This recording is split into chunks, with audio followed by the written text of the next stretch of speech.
it's really a pretty cool idea. So the process is easy, not really, but it looks easy. It looks like there's 3 steps. Yeah. First, you're just going to gather ideas. What do the teachers want to do? And we send out an email. What is it that you would like to do? What would you like to teach? And I was even thinking, I've always usually taught yoga. I need to step away from yoga this camp and think of another passion that I have. Well, a lot of times it takes that too. It Yeah. takes somebody saying, I always go to bridge because it's so hilarious, but it takes someone saying, I really like bridge and I want to teach them bridge. Or I like board games and I want to teach them some board games that they maybe haven't played. And to say that, just putting yourself out there like that, people go, I don't know. But after 1 or 2 of them say that, then people really start being honest and start putting forward ideas, not just ideas that they think everybody else is going to like, but actually ideas that they're truly passionate about. So first we just gather ideas, then we create a schedule that probably the military couldn't even figure out how to read. And then last, and this is the first time we did it, how do we market it to our parents? How do we tell our parents that this isn't a week off from school? There's a lot of learning that goes on in bridge. There's a lot of learning that goes in on board games, and we, for instance, we select some students in board games that need to work on socialization, who need to learn how to lose, or how to win with dignity. So there's an educational component behind every idea, but how do you convince a parent who's spending money to go to a private school that my kid's going to play bridge for 4 days straight in the afternoon, as one of their experiences in the afternoon? Right, so, and even within the ideas, we try to get a movement-based activity, a STEM or STEAM-based activity, or basically 2 in-house STEM, STEAM, art, music activities, and then 1 movement-based activity. So we have a lot of sports, we have coaches like crazy at that school, so we had soccer and basketball, volleyball, track, we had just general movement, gym games, things like that. And then we also have a lot of the academic-based ones, but we have artistic-based ones. This year I did a storytelling one. Oh yeah, so STEM, arts, and movement. So this year I did a science-based one as well as a storytelling, which I'd never done before, and started. It was pretty fun. But so then you start getting kids that need the kids in that storytelling one. None of them sat. I mean, it was I tried at first to make it more written, and you kind of figure it out. But it's all based in improv, and these kids needed to perform. And these are kids who are consistently disruptive in class occasionally, and get to that disciplinary issues. And they came in there and were amazing. They're coming up with stories, coming up with original stories, working together to create a story. It was really a pretty enlightening time period. And then also, so we have the STEM and movement-based ones, but it's mixed classes, so you don't just have a bunch of 4th graders together, you don't just have a 5th grader together, you have younger kids faced with older ones, and then we split them into the lower groups and older groups, but some of them have some crossover, so some of these kids in 5th grade are able to deal with some of the kids in SK or preschool and actually work with them and help kind of be junior counselors in themselves.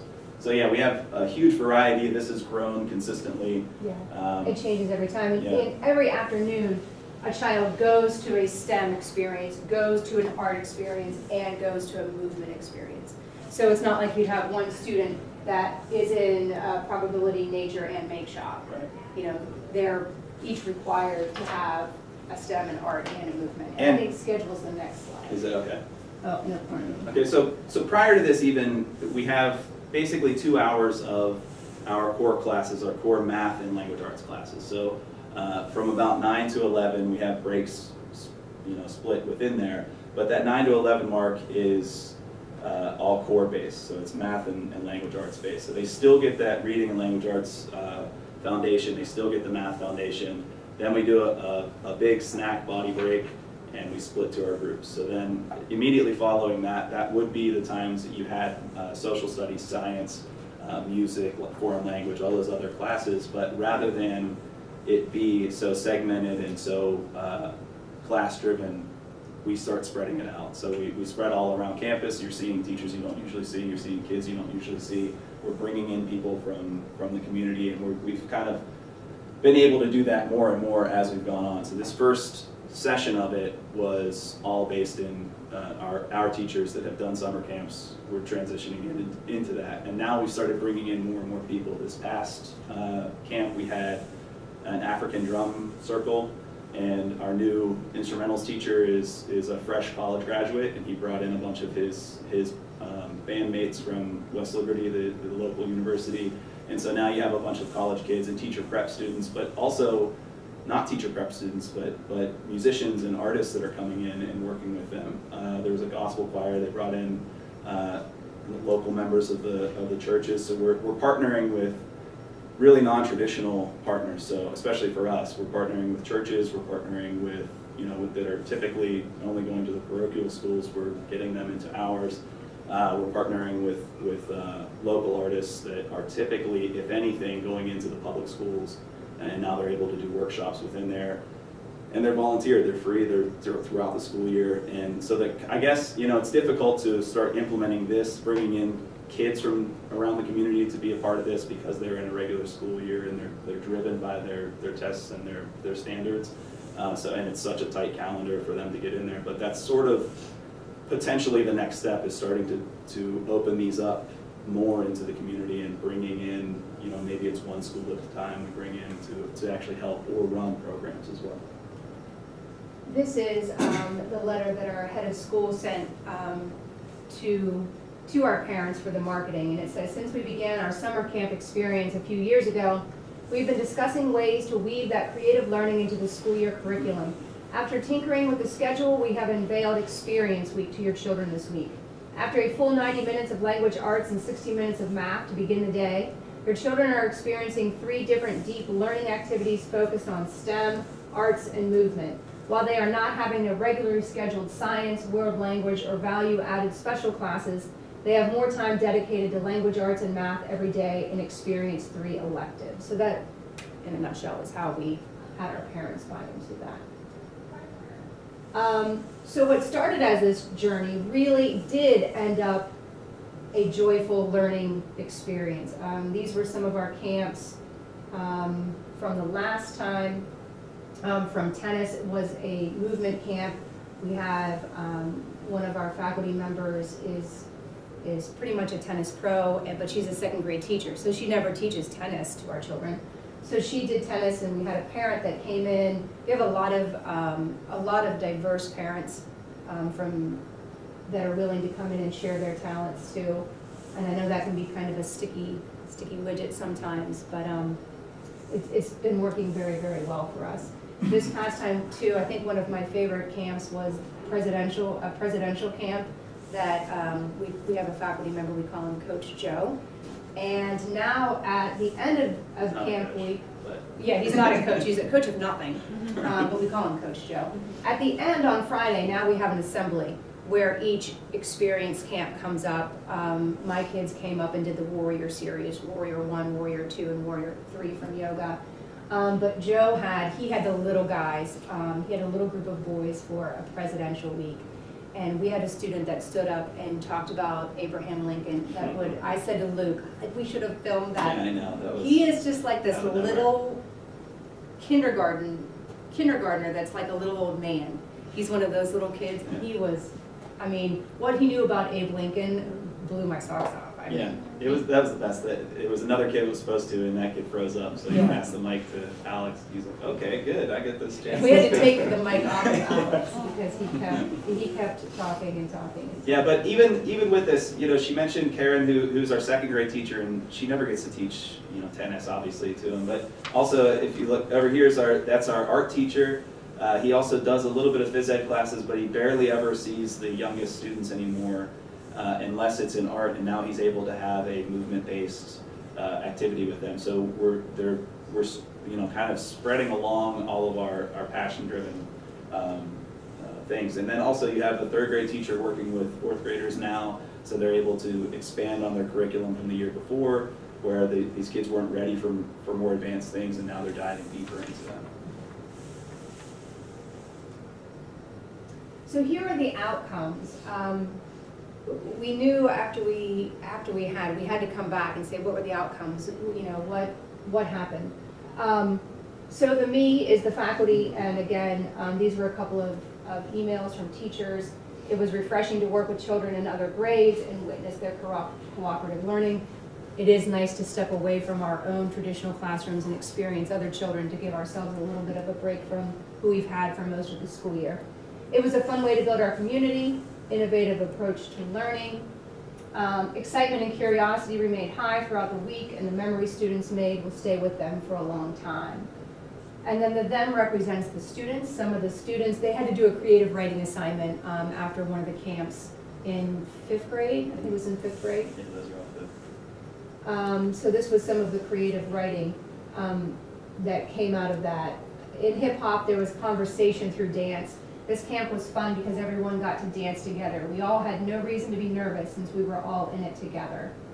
Engineering is a unique class because it lets you open your mind and creativity. This class made me realize how creative I was. If you want to see your brain come to life, come to engineering.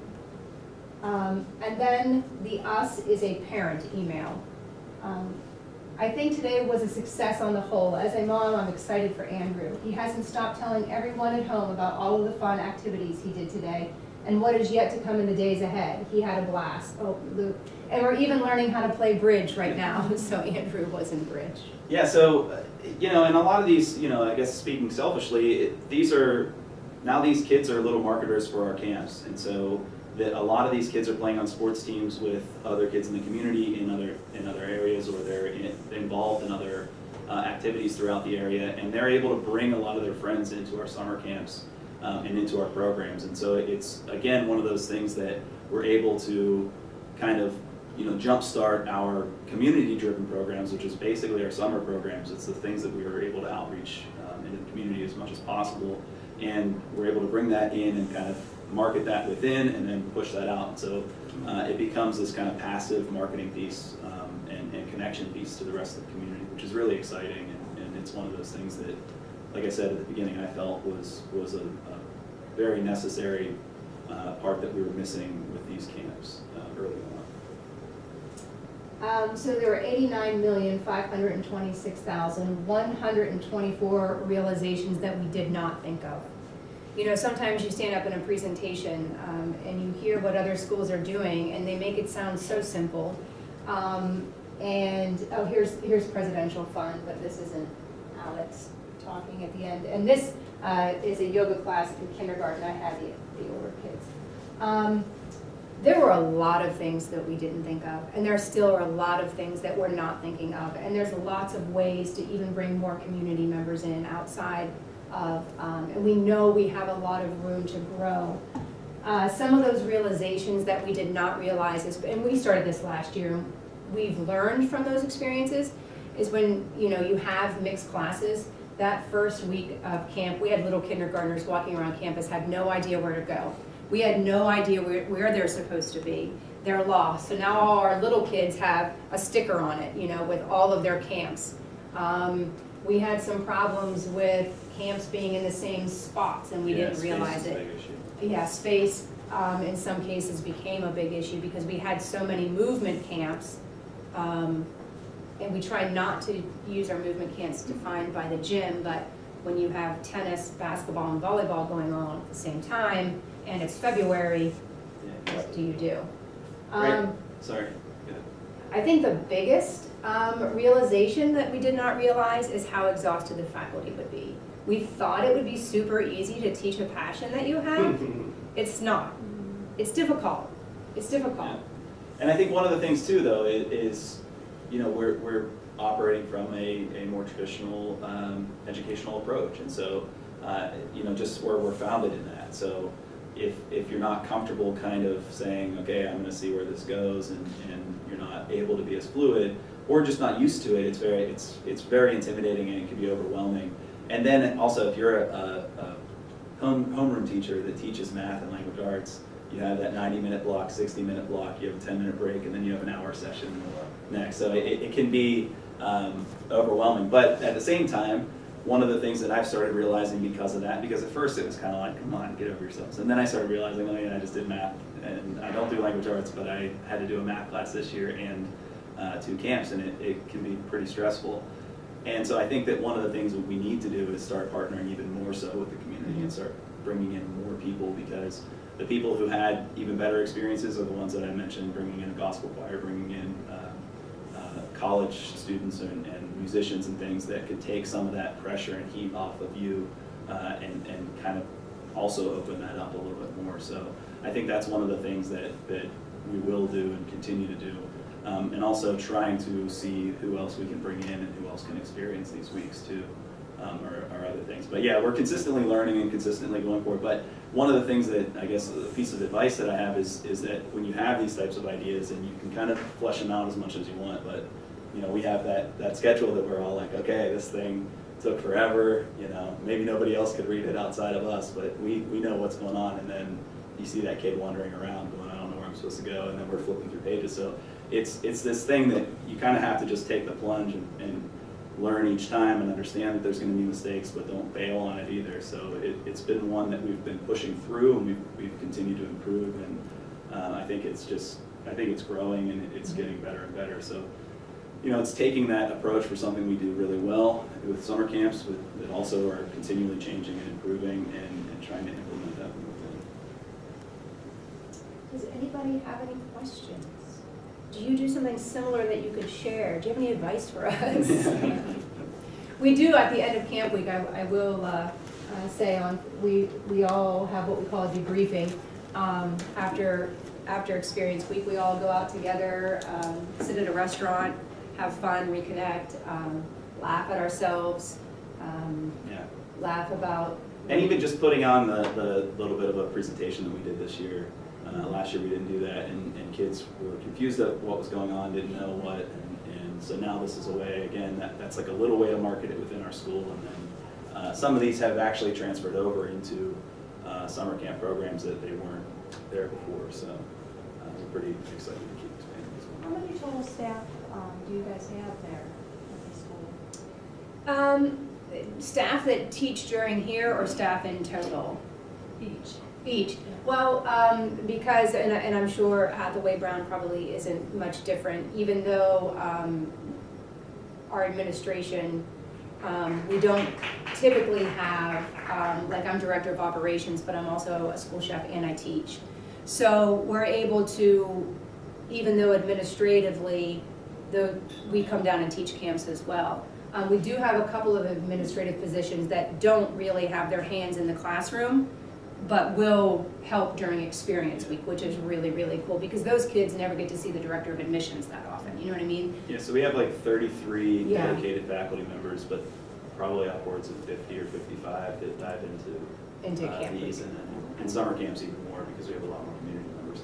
Yeah, during our summer camp, there are public school teachers that come in and teach camp as well, and other private school teachers and things like that. So it's. Yeah, so during the school year, during this, it's anywhere from probably 40 to 50. Any other questions or anything like that? No, great presentation. Thank you. Thanks, guys.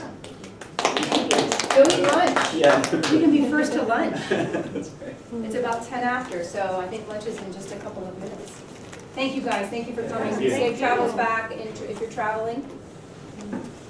I will say too, our early childhood division is having a tough time connecting the dots with parents. You guys mentioned being worried that parents